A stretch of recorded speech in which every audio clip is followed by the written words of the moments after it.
when you go take the state exam, Mm-hmm. where you will have 6 topics. Hold on, let me move stuff around.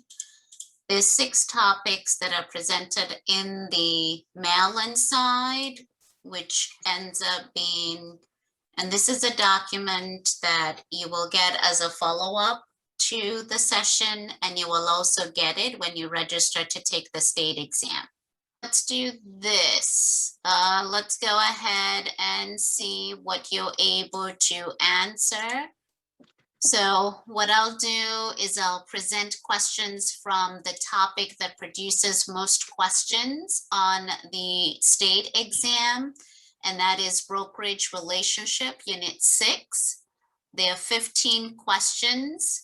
You will do it on your side. You can do it on your phone or your tablet, or open up a new window outside of Zoom and try it. So I'm setting it up right now. We'll start with Brokerage Relationship, and this way we'll review the content together. There are 15 questions, and let me get it started. So the reason why I go through the route of timing each question is because if you break it down, you have, for the state exam, you have 30 questions, 30 minutes. Brenda's mindset is that that's about a minute per question. So I put a timer for a minute. Now on your side, it might feel like it's rushed.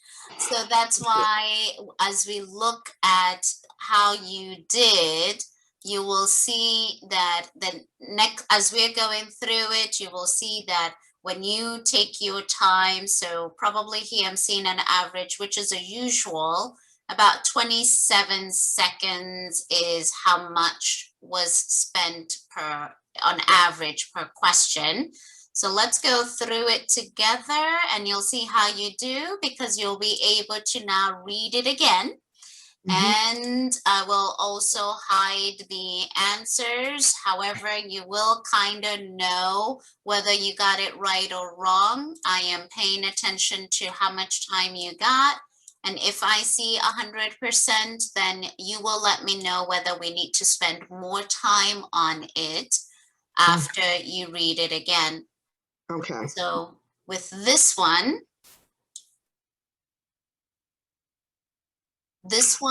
ended up being not dual agency. Why? Okay. May I read it out loud? Yeah. Oh, okay. Mary, the buyer, is a client of broker Smith Real Estate. Jeff, the seller, has listed his home with broker Raymond Realty. Who represents Jeff? Is this a dual agency? I can't remember. They started to blur, but they were 2 different places, and I believe the dual agency has to have same. A seller. They have to be in the same agencies, representing the buyer and the seller from the same agency. Correct. Perfect. Okay. So the reason why this is not dual agency is because we have 2 different companies. Later on, I'll see whether there's a question to do with sub-agency, but I will write it down to make sure that we understand what sub-agency is as well. So let's go to the next one. There you go. Okay, so we need to talk about this one. So when you see, if you read it again, I guess, see if you can.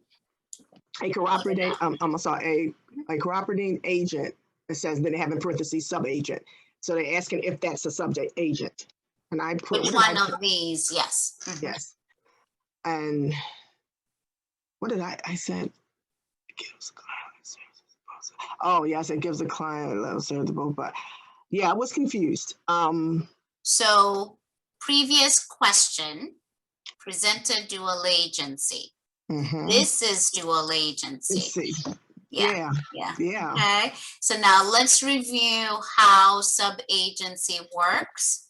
And how I do that is, give me a moment to probably go to a website you might be more familiar with.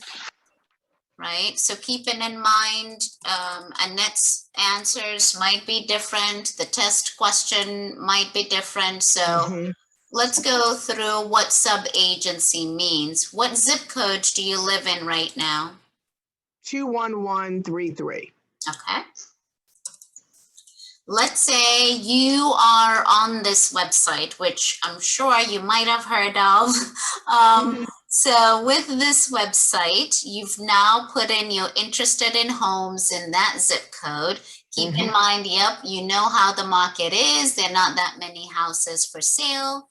So now I am looking through this entire list, and let's assume you are attracted to this one, right? It's been on the market just one day. Hopefully you'll be able to get it. And on here, you're being given the price. You get comfortable with the pictures. And on here, as you scroll down, which a lot of us probably don't spend time on, is where I'm seeing that this property, so let's review this way. This property is listed. Let me make this a little smaller just for you to see it. Something that the public doesn't pay attention to is who has the property for sale, right? Even though it's presented there. So we have, oops, I don't know what I did. Which one was it? It was for 29.9. Yeah, that one. Yeah. So here we have 8610 Lugano Road. Yes. You've checked out the pictures. Now you're scrolling down. You probably never even look at this because you immediately just go to contact agent.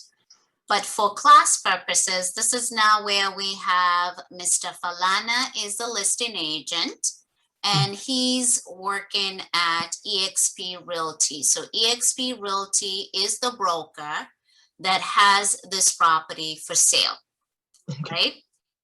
Now, what you might want to do, so he's the listing agent, right?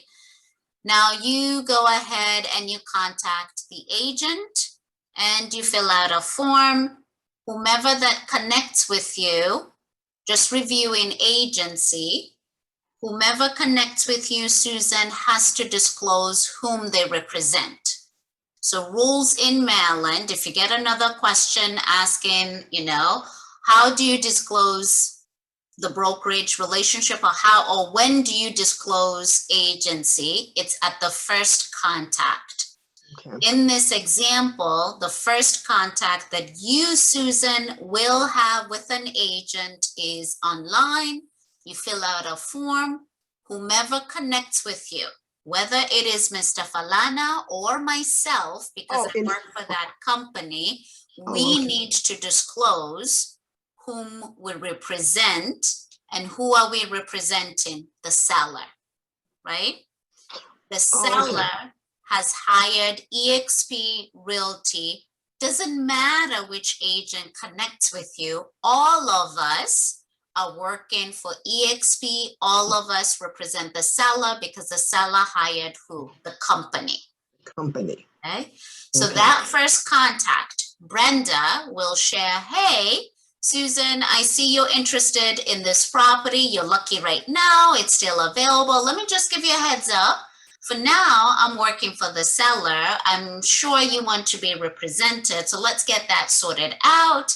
This is what I can do as your buyer agent, right? But at first disclosure, I need to disclose whom I represent, and I'm always representing the seller.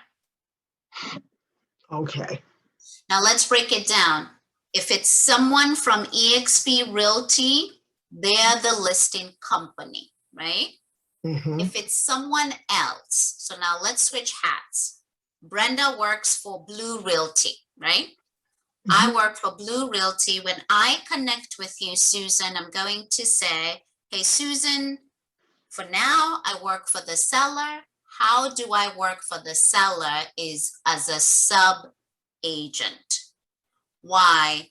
I don't work for eXp Realty. I work for Blue Realty. So I'm going to be a sub-agent working on behalf of the seller because you Susan, the buyer, have not hired me yet. The seller picked eXp Realty. I'm not with eXp Realty. You have not signed an agreement with me. Therefore, I am a sub-agent of the seller. Now, the question that I have is, you're a sub-agent of a seller because that person can bring someone in to purchase that property from EXP? Correct. And they're with a different company. I can still make an appointment and show you the house. I can still put in an offer for you. Yes, I still can. In terms of payment, that's not the issue here. Here's understanding sub-agency. It's like, I don't know what other industry I would use. It's like you walk into the store, you want to buy the cell phone, and the cell phone is, you're walking into T-Mobile, the cell phone could be used by AT&T or Verizon. They're sub-agents of Verizon or what's the other one? AT&T. AT&T. Yeah, so sub-agent is somebody in a different company, and you, the buyer, are still what? The customer. You haven't signed an agreement yet. And once you sign that agreement, you become the client and they have the fiduciary Correct. duties over you because you Correct. now signed the contract. Correct. So Okay. sub-agency has the two. Buyer is a customer, and the agent who is talking to the buyer is with a different company. Okay, so that's the sub-agent. Yes. Okay. Yes, yes. Okay. So if you ended up with Brown Realty, you have the seller has signed an agreement with you. I have Kevin, the buyer, who wants to check out the house. Mhm. Kevin and I don't have an agreement. I'm with Blue Realty. I am your sub-agent. Mhm. Okay. Okay. Okay. Two Okay. different companies. Buyer's a customer. Okay. Two different companies. Buyer's a customer. Okay. Okay. Good. So now let's keep going. Mm-hmm. So in this one, after reviewing that, what would be the answer then after reviewing that content? Okay. It's service to the seller. Give client level service to the buyer only. It's not that one. Give client level services to neither party. Has to be they give to neither clients because they're not a client yet. So because I'm gonna have to say it's 4. It's the last one. Okay, 4 reads, give client level service neither to the buyer nor the seller. Right, because they belong to another. I'm hoping I understand that correctly. They belong to another agent, and the other person hasn't signed on yet, and the original seller has signed on with the listing agent. Right, but by default, this agent works for the seller. So now seller ends up having 2. Oh, okay. I did misread that. So then, if that's the case, it has to be number 1 then. Yes. Okay. Yeah. All right. So it's default, and now they have 2 agents. They have an agent and a sub-agent. Mm-hmm. There you go. Yeah. Okay. So sub-agent is where we can finish off saying anytime you hear sub, it's like a substitute teacher, right, coming in place, or you talk about submarine, it's under the water, right? Mm-hmm. Mm-hmm. Got you. Okay. Good. All right. This one you got good. Agents' fiduciary duties are owed to the client, and the other word for client is what? I want to say principal, but I'm probably wrong. Good. Trust your first answer. Yes, it's principal. Oh, okay. Yes, good. Okay. In Maryland, which of the following is not practiced? So what's the other word for this one? Facilitated transaction. You picked the right answer, but what's the other term you might see?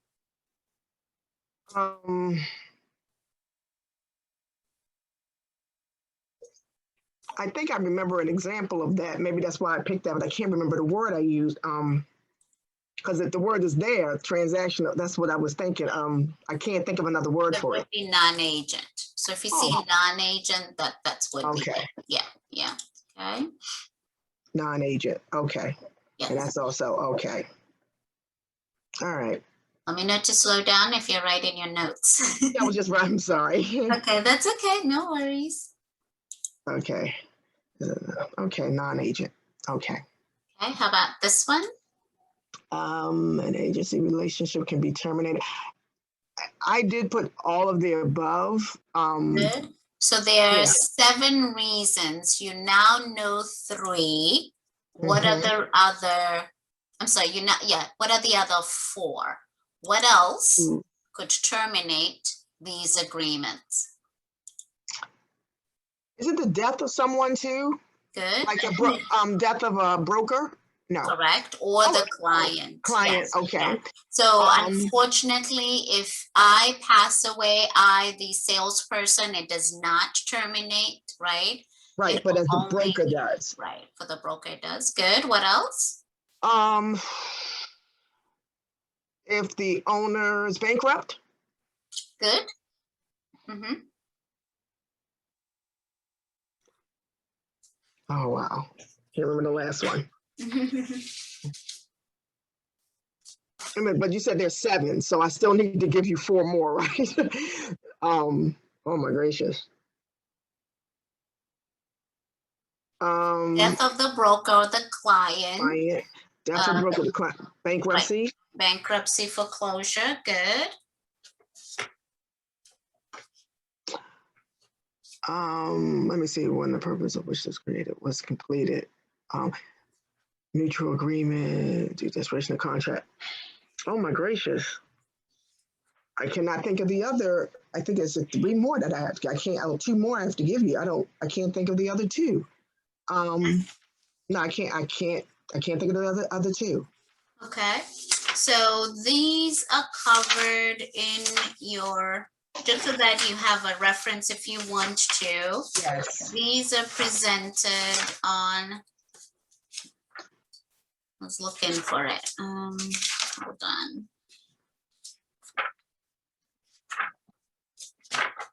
And you have the 16th edition, correct? Yes.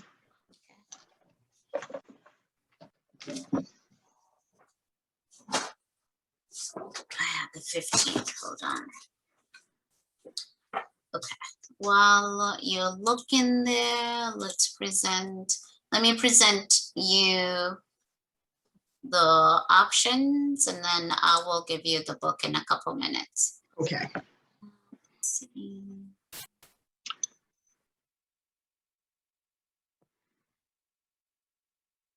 One second.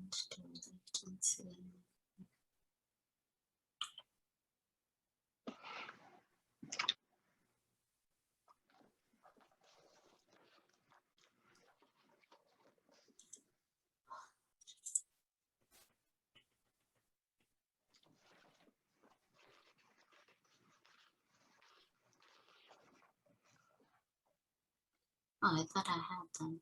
Okay. If the agreement expires, I'm sorry, yes, that's the Oh. other one.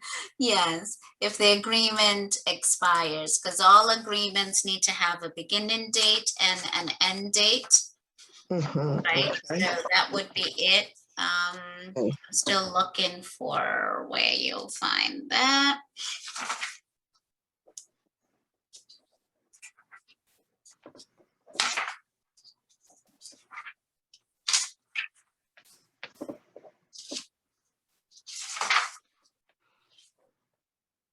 Oh, yeah. It's not really presented in bullet points, but it's on page 94 to 95. Termination of brokerage agreement. Okay. Yes. And all 7 are in here because I Yes. highlighted some area. I think I highlighted a couple here, but I didn't highlight all of them. Yep. Yeah. Okay. Yeah. So every listing, so if you read kinder, the 3rd sentence needs to have a beginning end date. automatic extensions, and then Mm-hmm. so second paragraph or last paragraph on that page, licensee have no further duties after termination, right? You Yep. did what you were supposed to do. It has expired. And then if you keep going, death 4, and then if you keep going, mutual agreement is the one presented on the second paragraph of page 95. So it's summarizing those. Okay. Okay. Okay. Yep. Okay. Where am I going? Yes. Okay. Up to that and read that. Okay. Good. Number 6. Go ahead. Okay, Mary, the buyer, is a client of broker Smith Real Estate. Jeff, the seller, has listed his home with broker Raymond Realty, who represents Jeff, is broker Smith Real Estate, a buyer's agent. Okay. So it's Oh man. Okay. See, right here. Yes. Yep, exactly. Yes, Yeah. the answer is she's a client, she's the buyer. The answer is that Smith Real Estate is yes. The answer is yes. Good, good, good. So notice here you had extra time as a Mm-hmm. practice. Good. Now, what you need to prepare for yourself is when you go to the state exam, it will not be obviously on paper. So when you're reading the stuff on the screen, yes, you'll be able to. I notice your auditory, meaning that you learn well listening. So yes, you can move your lips, but what might help is writing it down. So the way you're writing it down, you'll be given a piece of paper where you're able to make your notes. Take advantage of that. A lot of the times people just use the paper for either, I'm going to use the word vomiting the formulas and only working on the math calculations. So for you, use that paper to your advantage when you get to the state exam. Okay. Okay, let's see here. Now, does she allow you to mock up the exam or no? Does she allow you to write notes on the exam? The instructor? Yeah. Yes, she said that we could. Yeah, we can because the other sheet, I think there was each question was only on the first page, so the other second page was blank. Got it. Okay. Okay, good, good, good. Okay, how about this one? Buyer agency does not include. Yeah, I didn't get that one right, and I'm trying to think. So earlier, if I help you, is you said once you hire me as your agent, you now become a client and a principal, and the agent owes you the fiduciary responsibilities, which are the 6. So which one of these is not one of them?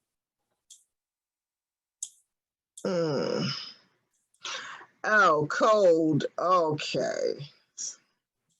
So we know that we have care, Care, yeah. So reasonable care ends up being the one for the customer. So this one, review on page, hold on.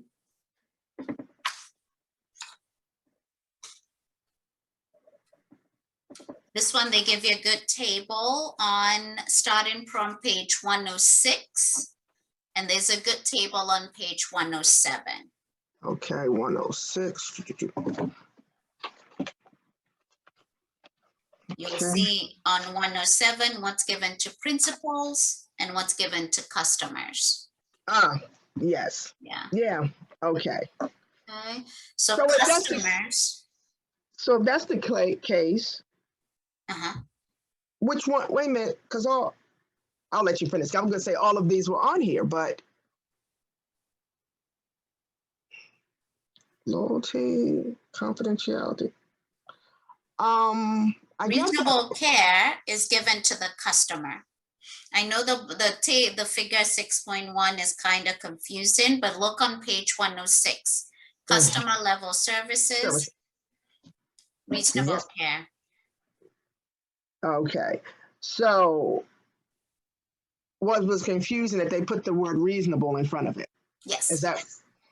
Yes, because when it's reasonable, you almost have to toggle the line of, are they my client, or do I want to give them information to convert them to be a client? Therefore, there's that line that you have to draw in terms of reasonable. Yeah. Wow. I Okay. know. Now that was confusing because I thought it was care, but I Yeah, didn't think once they have reasonable, that's going to the customer. okay. Mhm. All right. Okay, let's get to the next one.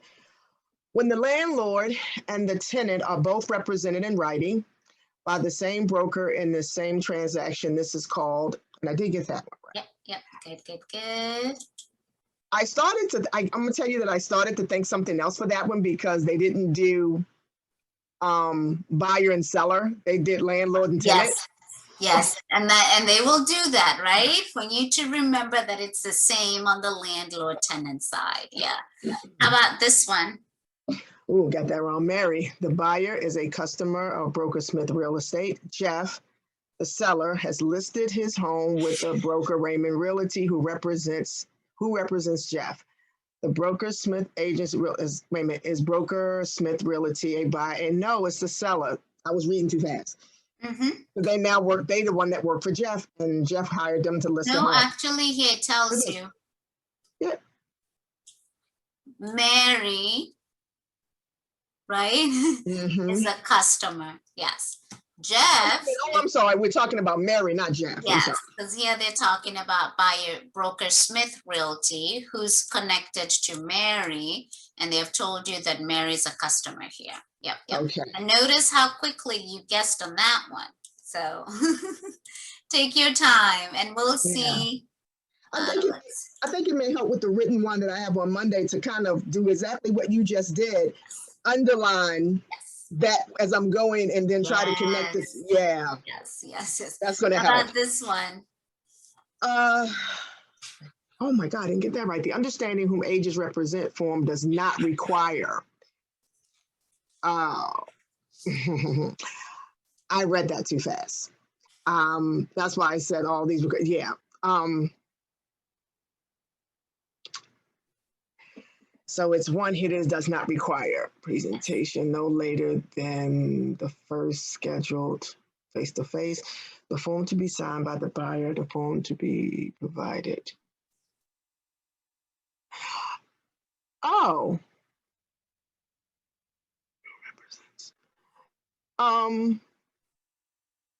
Does that form go necessarily to the seller, not the buyer? Is that how come that's wrong? It depends. So let's review. Here you're going to be looking at top of 116 for review. Okay. And also 120, the two paragraphs, timing of presentation and decisions. Okay. You said 120. Okay, there we go. Yeah. So let's review together. So that form, in terms of the disclosure, 1 second. In terms of the disclosure, so let's go through the disclosure form. So when I, the agent, meets people online in review, right? Remember that since it's not face-to-face, I have to just disclose, hey, I'm working for the seller. Okay. Either because I am the listing agent, or I am part of the listing company, or I am the sub-agent working in a different company. Okay. Right? And then when I meet with a seller, so you and I have a buyer agency agreement. You see a new construction. Now, new construction, those people there, right, are representing the seller, right? Right.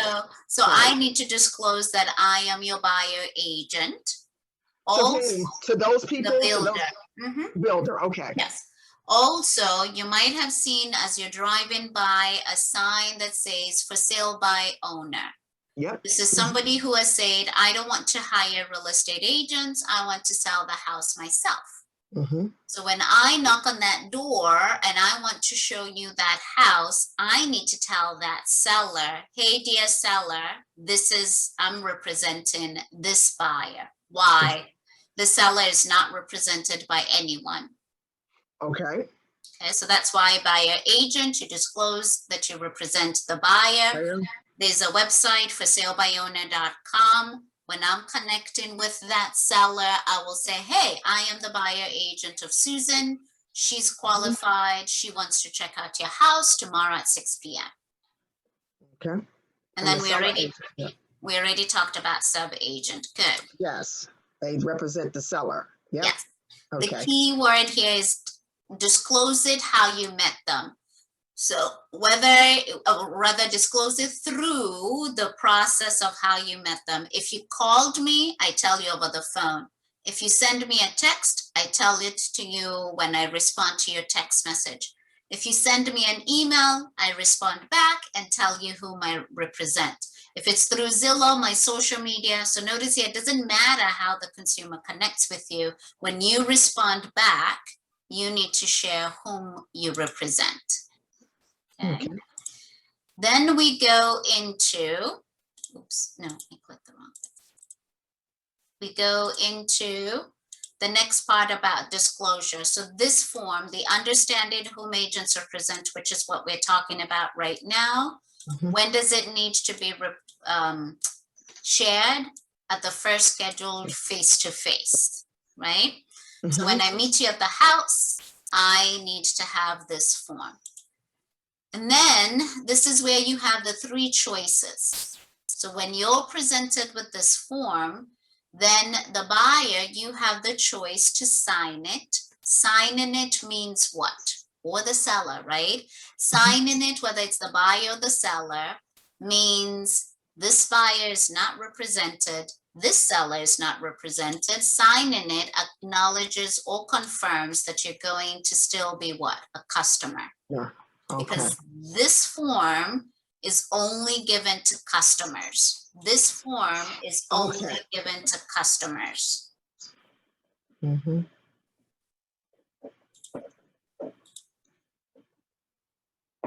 Okay. Choice number 2. I'm not signing anything, right? There's those people who, when they're given a form, even though we tell them what it is and they can see what it is, they're like, I'm not signing it. And that's okay. If they don't sign it, you, Susan, the buyer, don't sign it, then you need to get a copy of it for you to go and review it. And now, since you did not sign it, I am obligated to document that. So giving that customer a copy, make sure that all your I's are dotted and your T's are crossed, that you presented it to them. Yes. They decided to waive the right with signing it, but you have to document the fact that they did get a copy. Correct. How do you do that? Look at the form on page 119. Very bottom of 119. After the asterisk, I certify that on this date, I made the disclosure to the individuals identified below that were unwilling or unable to acknowledge receipt. So that's where the agent is going to document it. Okay. And they write that person's name down. Yep. And do they do a cross-reference between when you're meeting with someone at a particular property? It kinds of, how can I say it? Because you have a person's name here. Yes. You met with the individual. Yes. Do these names go together like I would hope so. Yes. So sometimes good, which leads to this, right? Sometimes you might meet someone, and this though is a moot point because they took it away. So there were times when at an open house, we needed to have this document. We no longer do that anymore because On page 121, for an open house, this is all we need to post. So Oh, at an open house, we do not give the understanding whom agents represent form. and that no longer is required in Maryland? So yes, at an open house, we only post this notice. Okay. And here's why. It is a challenging, right, especially this market, it's challenging for us to chase all average, 20 people show up at an open house. That's difficult in a 2-hour window to go chasing everyone and giving them the understanding whom agents represent. Yeah. So open house is one of those that where they have an exception to where you don't need the understanding whom agents represent form. But when you're meeting with them one-on-one, you would have the time to do that. Yes, Okay. yes. So option 3 would be, you know what, Brenda, I like your style. I want to hire you. If the buyer decides that they want to hire me, then they don't sign the understanding whom agents represent. Why not? Because now they're a client. Oh, okay. But I guess I was asking why not. Doesn't that prove that they have a clear understanding of what that agent does? In addition, I would think they would sign both, but they wouldn't sign both. Like they wouldn't. Oh. They would just sign the agreement, which spells out what it is that I'm going to do. Okay. Yeah. So that answers your other possible question. Must a buyer sign it after they have signed an agreement? The answer is no. No. Okay. No. Because now again, here we're going to tie in the dots. This form is only needed for who? Customers. Customers are the only ones who will be given the choice to sign it. Okay. Okay. And then in review, because I have it in my notes and sometimes it's good to look at it again, at an open house, remember again, at an open house, we do not need the understanding whom agents represent. Instead, we're going to have this notice.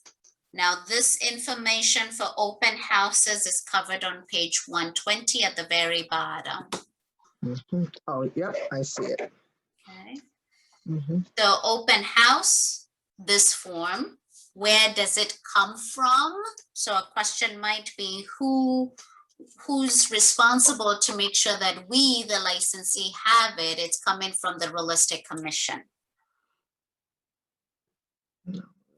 Okay. Yep. Let's see if we can finish up the questions. Okay, yeah. Let's see. Yep, we should be fine. Okay. So this is the next one. Oops, no. Okay, this one. What type of real estate relationship represents the seller only? I didn't get that right. No, represents the seller only. Oh. Yeah, sub-agent. Yeah, okay. So sometimes you will see that you really have to know the other question to answer that one. Yep. Yes. And so now I can see how you can not know one thing. Yes. And get several wrong. Yes.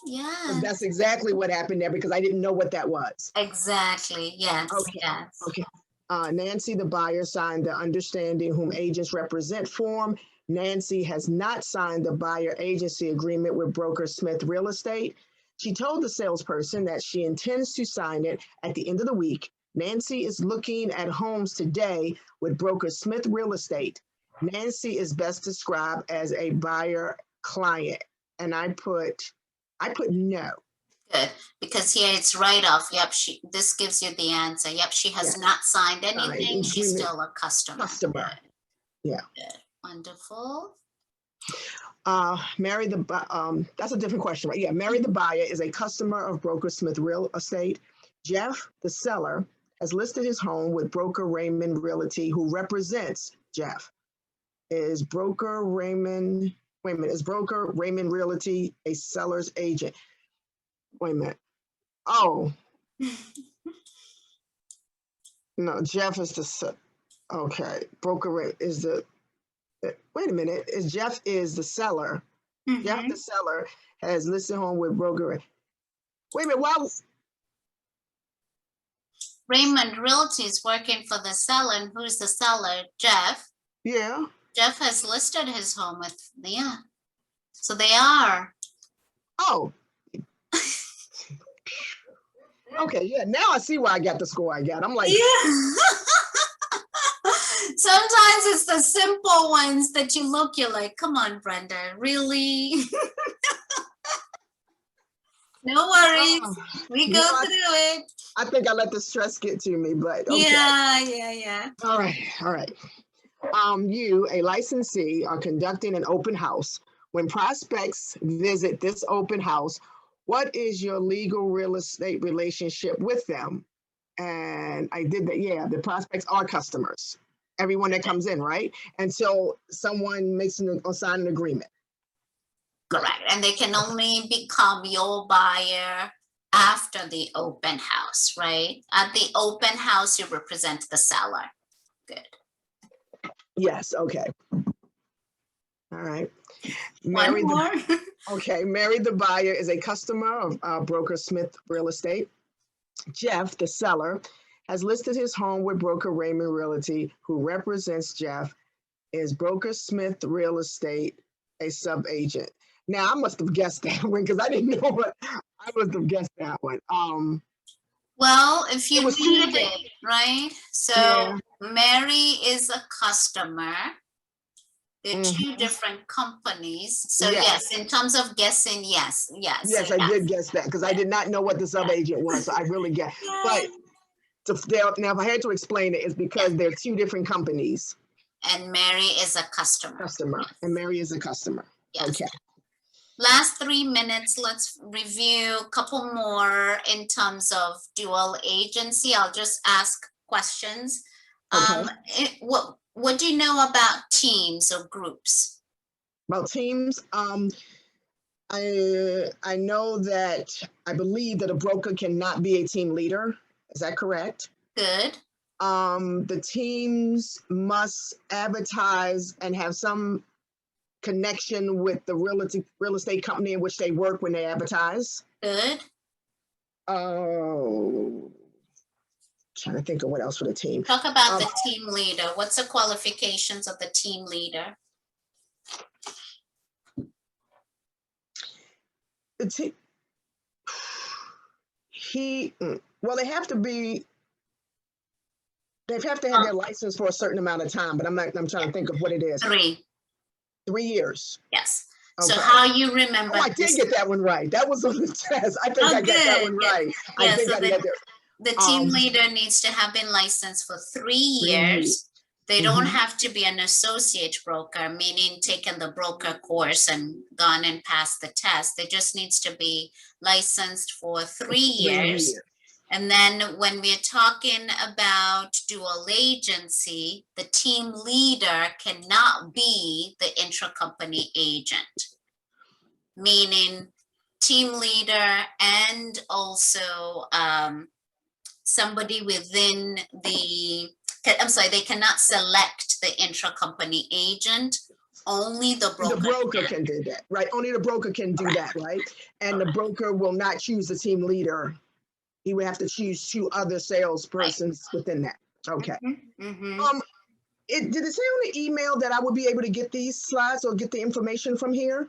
No, these are usually just, like visual. So I can see what we can do because my concern is usually spreading them. So I can. I get that. No, I get that. Yeah, so let's review this other one. Remember that the agreements are between the broker and the client, right? You're just I call the minion of the broker. Let's see. There's one question I do need to ask you that I could not find the answer to, and I don't know why this question was on there. How many brokers are in Maryland in a brokerage firm? One. For some reason, one. Yeah. They had one. It was, I don't know why this question stuck in my head. It was 1, 2, 4, and 5. 1, yeah. So how I would describe that is Long and Foster, I don't know how many offices they have. Long and Foster, let's assume they have 20 offices in Maryland, Yeah. one broker. Cummins and Company has 6, one broker per company. Oh, okay. And then depending on how they set it up, so now Nick D'Ambrosia, the broker of Long and Foster, definitely with 20 offices, there's no way he can supervise all of those different agents. So Yeah. he will then assign somebody to run that office, kind of like the team leader of the office. But That they won't manager, but they won't be brokers. no, Oh, no. okay. No, they will just be supervising. Think of it, how I simplify that, and tell me if it helps, is in every company, there's one CEO. And then you have different divisions, your marketing, your sales, your customer service, and then each department has its own leader. Think of it that way. Okay. Okay. One All right. broker, yep. All right. So finishing off this one, remember that all agreements must be in writing. Everyone gets a copy of what they signed. So if you get a question that's saying, Brenda doesn't speak English, she speaks Swahili, does she still need to get a copy of the agreement, even though she doesn't speak English? The answer is yes. Okay. Yeah. Listen. And the majority of the, I know I just want to ask this one question before it's time for us to go. It handles more of unit 1. Yes. Out of unit 1 is really deep within the Maryland one. Yes.